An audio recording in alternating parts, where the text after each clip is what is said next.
Hello and welcome into episode 3 of Moose Talk Answers Behind the Antlers. I'm your host, Nick Lalpuis. Today we are joined by 3 former players of the Sanford Antlers. We got Dylan Hall, who played in 2018. We have Justin Lavey and Harrison Ray of 2017. And the reason we have y'all 3 on is a big congratulations to y'all for signing your contracts with big league teams. Congratulations to all 3 of y'all. Thank you, Nick. Thank you. All right, so Dylan signing with Seattle. We have Justin, or I beg your pardon. We have Dylan, signing with New York. Oh, my goodness. I got it all mixed up here. But Dylan with the Mets. We got Justin, you're signing with Seattle, and then Harrison with the Blue Jays.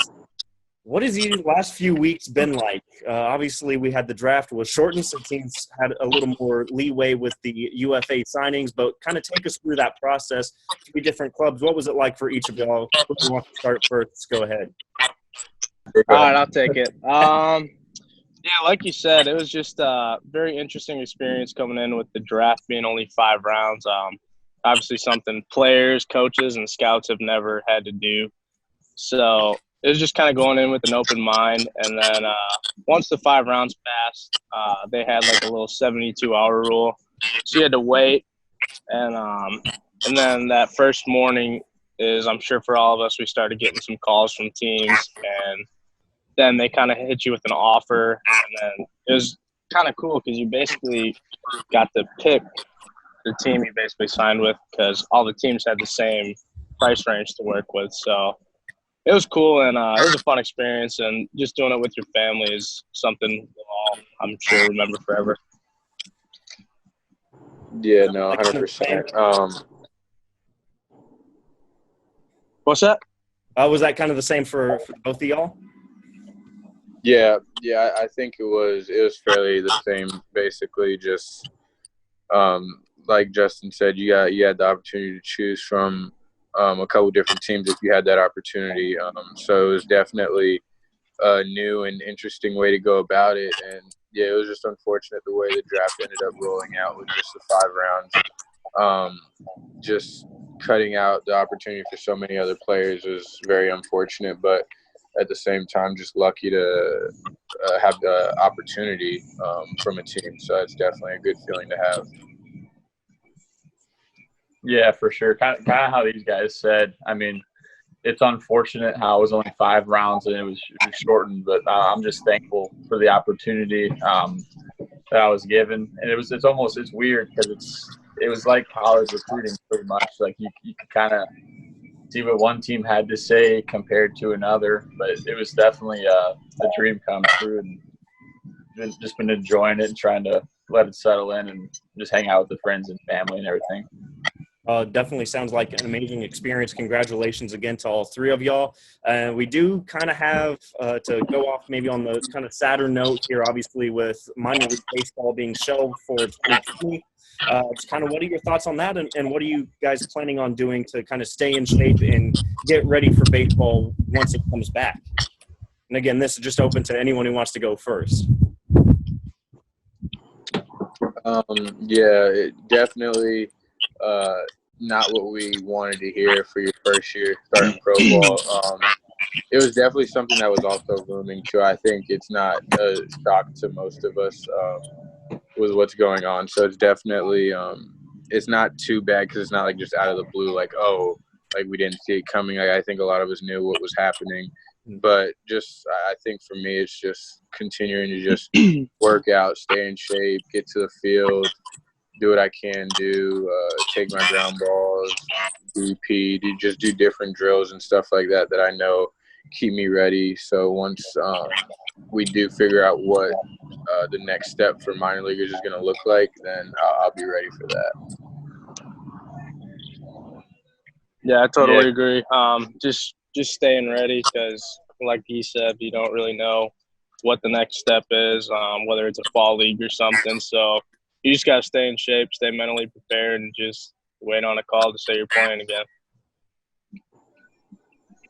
Yeah, kind of just, I guess, piggybacking on what these guys said, just it's unfortunate that the season got canceled. I think a lot of people were kind of anticipating it with the MLB, and they didn't come to an agreement for a long time. So it's kind of it'd make it tough for minor league people to have a season 2. But it's definitely unfortunate, but I think it's just the best option as far as moving forward. But you can only control what you can control. So it's unfortunate, but it is what it is right now.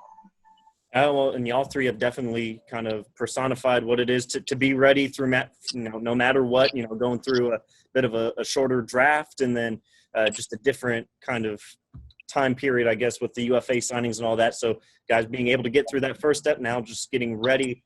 So when minor league baseball does return, do you guys have a pretty good knowledge of the system you guys are going into, and maybe what's the team or the city you're most excited to play in that organization? If you guys have done a lot of research and really know any of those cities. For me, I would say, Tim Tebow is in the organization, so I think it'd be pretty cool to be wherever he's at and just kind of experience that. It's kind of wild, but it'd be cool to play. He's almost a celebrity, so the former NFL quarterback, so kind of wherever he's at. But then I guess for the Mets, yeah, a lot of their affiliates, I guess, are in like New York and South Carolina. So I'm cool with wherever, but it'd be cool to play with him, I think. Yeah. Justin, you got any particular one, or are you just going to be happy wherever? I'm just happy to play and get a pro career started. And honestly, no matter where it's at, it's going to have dirt and grass. So that's all that matters to me. And I'll just put my spikes on, lace them up, and get ready to play. I can't really I don't really have a preference of where I would want to play or where I'd end up playing. So honestly, I think I know the Blue Jays, they have a couple spread out everywhere a little bit. So I think it'll be a different experience each stop I'm at. So I think they'll all come with their own little perks and different things the cities have to offer. So I think it'll be a cool experience just getting to experience all those different cities and environments.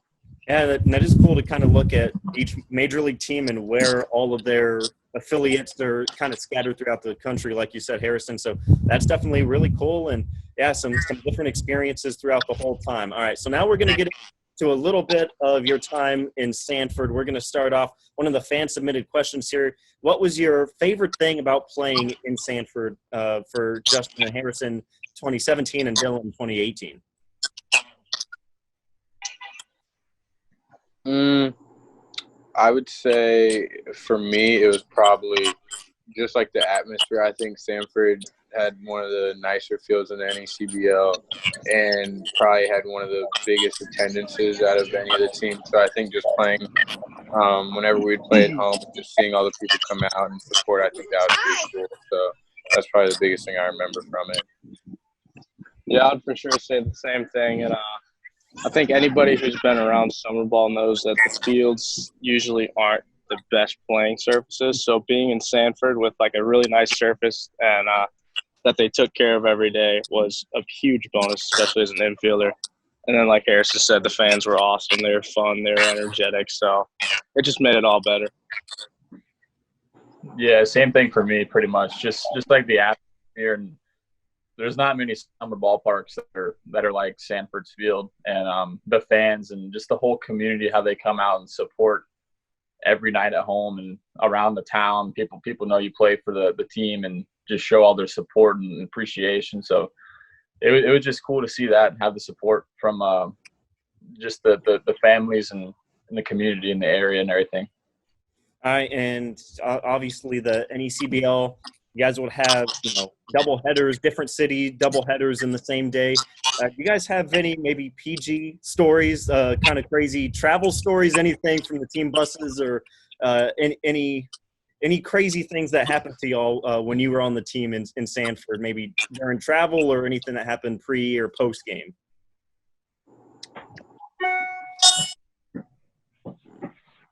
I would say my story probably wouldn't even be about me. I think it'd be about Justin. And I remember, I think we were playing at Sanford, and I think I wasn't playing that day. And I was just sitting in the dugout, and Justin was up to bat. And I remember I think it was like a borderline pitch that the umpire rung him up on. and he kind of like drew in the dirt, like where it was, and the umpire threw him out for that. And we were all we lost it in the dugout. It was hilarious. And I think maybe our coach might have got thrown out too, or it was I know he went and argued, and it was just like it was hilarious. So it didn't even have to affect me, but it was just definitely that was probably one of the funniest moments I had that summer. So was it all the way out in the other batter's box? Is that why you had to illustrate it in the dirt? Yeah, It was yeah. it was a pretty bad one, yeah. I don't know, Dylan, yeah, that or was Justin, if you had anything else. Well, we already had kind of one of Justin, but I don't know if you guys had anything you wanted to add. Yeah, that was definitely one of mine, but You got any? probably another one. I don't on him. He was pretty bad at Mafia. That's one thing I do remember. That was rough. I don't know about that. I was just kidding. No, we had fun bus trips playing Mafia and stuff. Little bus game that we play, and then we had one kid named Dalton Brown. He pitched at TCU, and he could do an impersonation of the guy from Rookie of the Year, saying "hot ice" and stuff. And I thought it was the funniest thing in the world. Yeah, that was definitely hilarious. That was good. You need a whole lot of characters during summer ball, huh? For sure. 100%. That's where they all come out. Dylan, you have anything from 2018? I mean, I would kind of say, I mean, we had some funny stuff happen, but kind of one of the craziest stories we had. I remember it was pouring down rain when we were leaving Sanford, and I think we had to drive somewhere to Massachusetts. It was probably like 4 or 5 hours away, and then the whole bus ride trip there, it was just pouring rain, and then we're going to Keene actually, and then we actually stopped at a mall for a few hours, just like a little layover to try to see if it would stop, and then the game was actually postponed, and I think it started after like almost like 11:30 p.m. So I mean. We got home probably like 2 or 3 in the morning, but then we were playing at like 1 a.m. So it was kind of crazy. But wow, so 1 a.m. You guys have to play the next day, I'd assume, right? Yeah, probably something like that. I remember it was just a big rain delay, and then they ended up playing. But then it was a long bus trip home and stuff like that. Yeah. All right. Well, let's go ahead. We'll get into a little bit of the trivia now. So I'm going to see who I have here first. I guess we'll start with Harrison. All right. So this one, we're going to do some Toronto trivia. Let's see how well you know Toronto when you get there one day. So we'll start off with the first question. We'll just have 3 questions for each city. We have Toronto, New York City, and Seattle. So we'll start Harrison with Toronto. All right. Do you know the city motto? It's either diversity, our strength, freedom for all, or we remember. Is the motto. We remember city of all. Or what was the first one? It's diversity, our strength, freedom for all, or we remember. I'll go with the first option. Oh, and you're correct. Diversity, our strength. So there we go. Harrison, 1 for 1. All right, next one. Let's see if you can get this one. Toronto has the largest blank in North America. Is it the largest pool, movie theater, or underground shopping mall? Largest pool. I'm going to go underground shopping mall. All right, you're 2 for 2. You might fit in well up there, Harrison. All right, and then it was match made in heaven. This one might be a little easier. I'm not sure, depending on if geography and all that. But what province is Toronto located in? Is it Quebec, Alberta, Ontario, or Nova Scotia?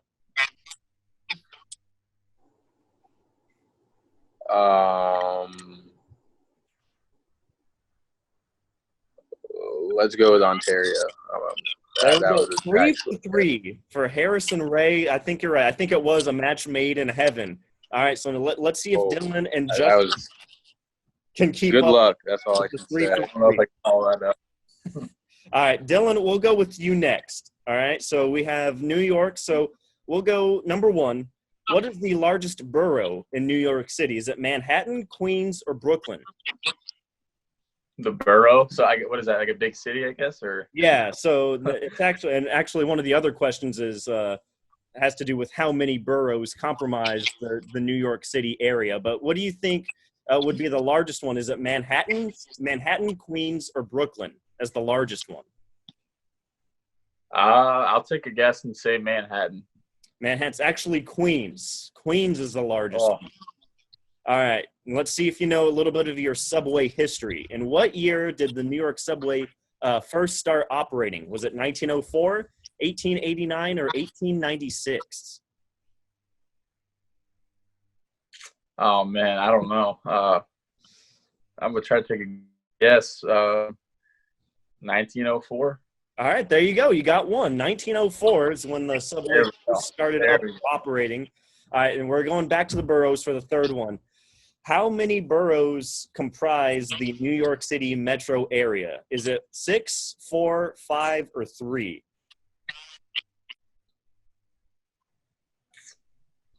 Man, these are tough. I honestly have no idea. But It's hard with New York, and there's so much you could ask about New York City. So much going on. Yeah, definitely. I'll take a shot in the dark and say 6. I don't know. It's actually 5. So there's 5 boroughs that comprise New York City area. So there we go. We got 1 for 3. And now we're going to go to Seattle. We're going to go Justin. We'll see how well you know Seattle. So Harrison, he's got 3 for 3. Dylan, 1 for 3. We'll see what Justin can do. Number 1, Seattle is the birthplace of which famous guitarist? Steve Vai, Carlos Santana, or Jimi Hendrix? Oof. I'm going to go Jimi Hendrix. That's the only one I've ever heard of. And you would be correct. Jimi Hendrix from Seattle, Washington. So there you go, 1 for 1. All right, so it's often said that Seattle, very dark and gloomy, they get a lot of rain. How much rain annually does Seattle get? 37 inches, 27 inches, or 17?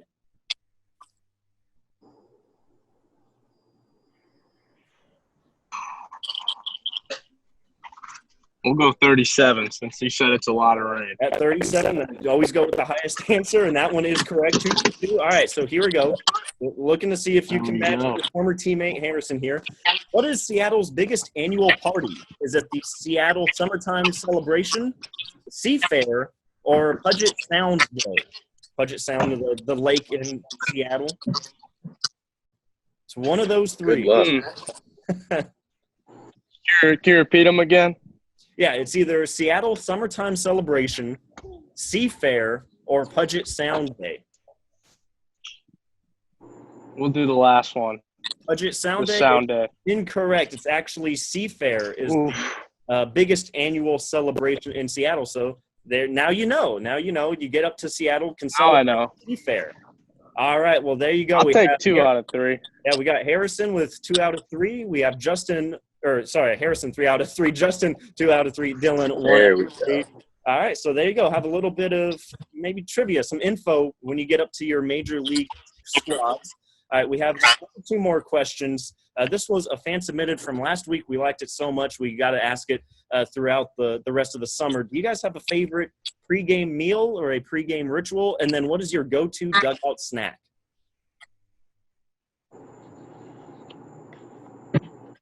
I know dugout snack is always PBJ. PBJ. We did that at Louisville. We would have peanut butter and jellies in like the 5th inning. So that was always – you just look forward to it because like mid-game, hot day, you're just like, I need something to eat. Yeah. So that was always my favorite in-game. Pre-game, probably a pasta or something light. Nothing too heavy. Something that'll make you feel good. Or some chicken. All right, there we go. Some pasta pregame and then PBJ in the 5th inning. PBJ's in the 5th. Yeah. I think I'd probably go with – I know we did PBJs too. I would do it throughout the whole – I probably would have like 2 or 3 a game. But or like the little P3 packets. Those were fire. Oh, yeah. But pregame, yeah, I'd probably stick with like chicken and rice, shrimp and rice, just different things we get. But yeah, I'd stick to the light meal right before. All right. Dylan? Yeah, kind of the same for me. Nothing too heavy before the game and whatnot, but depending on where I'm at. But up in Sanford, I know a lot of guys would hit the subway before the game and stuff like that, or some of the other local spots. But then probably during the game, probably either like a PBJ or some like fruit snacks or something, or just some straight sunflower seeds, just something like that. All right. Well, the fans always like to hear those kind of maybe inside info there, what you guys are doing in the dugout during the game. But the last one we have, you guys going into your affiliated careers, you guys have a certain current major league player you try and model your game after, or do you throw that out the window and you just try and do your own style of things?